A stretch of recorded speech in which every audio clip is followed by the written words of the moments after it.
Salam əleyküm. 28-dən 3 dəqiqə çatırsınız. Biz prosto yarışmaq istəyirik sizdən. Sizə tez çatarıq sizdən. Getdik də.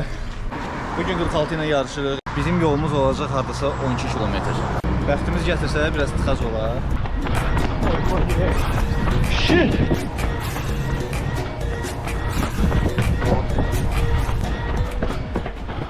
O 7 dəqiqə çatdıq 8 noyabr. Yox.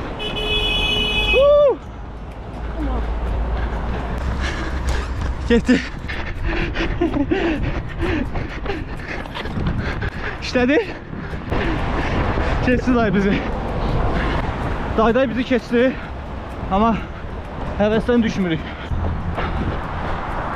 Qırmızıya düşdük. Tamam.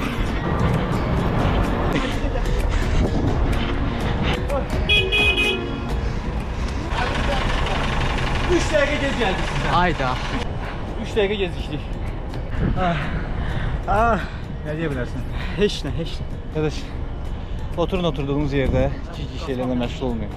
Gedin, bayramdan qalan şəkər buranızı, paxlavanızı yiyin, dincəlin.